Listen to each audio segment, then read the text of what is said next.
Tonight I'm observing with the Maxvision 68 fully multi-coated 68 degrees 40 millimeter eyepiece using the Skywatcher Evostar 72 ED with a focal length of 420. It is the vastest, or should I say largest field of view I've seen with any telescope. I can see the whole Orion belt, Al-Nitak, and Sigma Orionis down to the M42 Nebula, all across visible. Never seen such a thing. I don't think. Probably a binocular will show you such a thing, but not with a telescope. And I was wondering if you can hold this. This is a 1.5 kilo eyepiece. I was wondering that if the telescope mount can hold this. This is a Skywatcher Heritage 100p Dobsonian mount for the telescope, which is a refractor originally, but I just removed the refracting part and installed this whole setup on it, and it's really holding it well. Of course, I have to adjust this and turn this a little over so it will not stuck to here. And now I'm observing the vast sweep of the Virgo cluster in the Virgo constellation. It's amazing the quality of this eyepiece.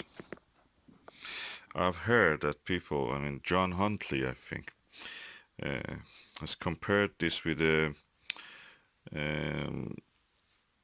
Teleview Panoptic 41 millimeter, and he says it's as good as that. I can see that why he says that. The stars are cleared right to the edge, just 3 to 4% near the edge. They get a little bit distorted. The rest of it is pinpoint sharp. It's one of the best eyepieces that you can find anywhere. Yeah, Teleview 41mm Panoptic is around £450 second hand. If you buy it new, you have to pay around £600, if I remember correctly. This eyepiece I bought it for £84. Originally it was when it was released in 2012. Originally when released it was £300. Then now it has fallen to this price because originally was built for the Mead. Mead didn't like it, so the Chinese factory who manufactures it, sold it as a Explore Scientific Maxvision. Explore Scientific, again, is manufactured everything in China. It's mostly Chinese, but they're based in America. And this is really good. I'm telling you, this is like the Mead Series 5000 40mm eyepiece. The only difference is that Mead one has a, I think, green color on this part of the aluminium. They have coated it. Of course, you know that. Or metal. Is it aluminium or metal ring? Anyway, aluminium painting is impossible. You have to coat it with something. So that was another thing.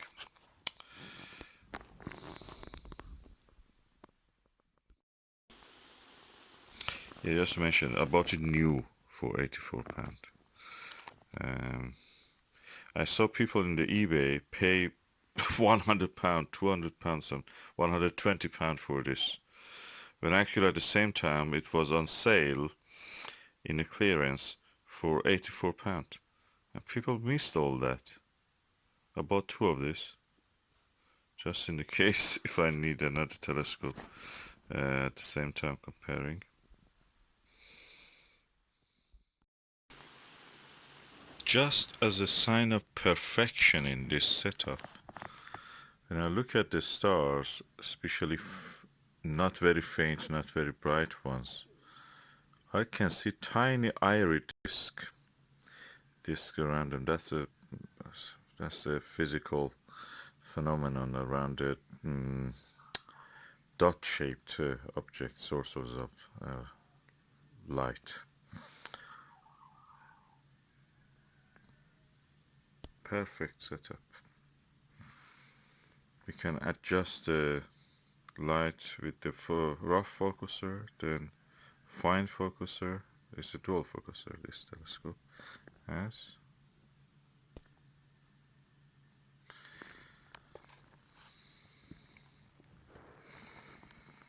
And then everything comes into sharp focus. I show a few objects that I've observed with this telescope over time, and some of them are simulations, just for yourself to see how vast is the view with this amazing setup.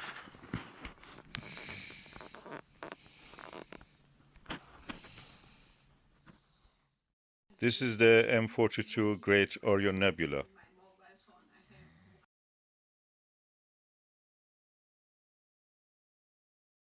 This is the view for the Andromeda Galaxy. How wide it is, look at it.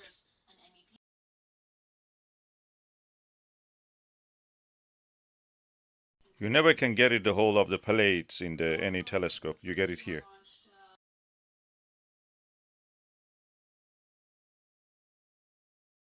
This is the M44 or Presby in the Cancer constellation.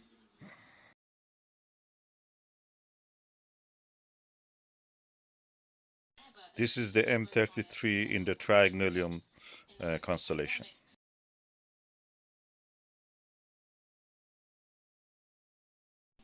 This is M81, M82, Bode's galaxy pair.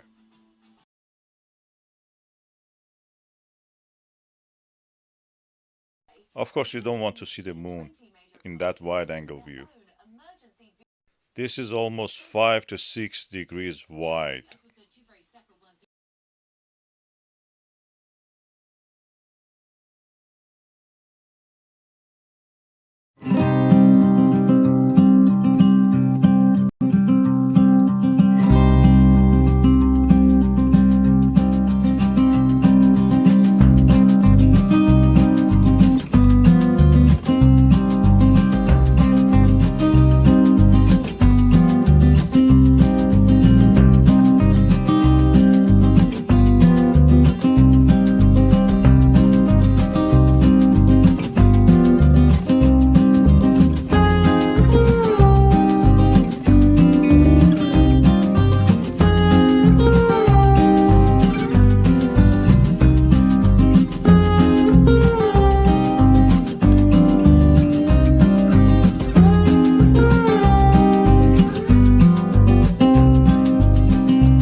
let's see what you can see through this eyepiece. This is a 40 millimeter Chinese eyepiece. You can buy it, I think, from online or in auctions as like eBay for around £23, £27, depends on the thing. Yeah, it just doesn't have a lens cup or anything. It's just bare but very good eyepiece. It's the most used eyepiece for me. It has the longest and widest angle of view.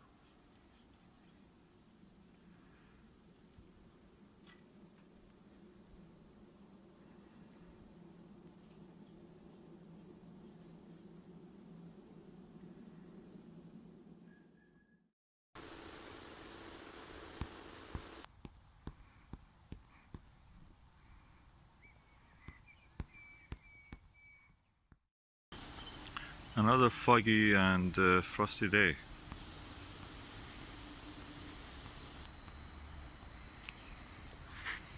And the sun beautifully shining.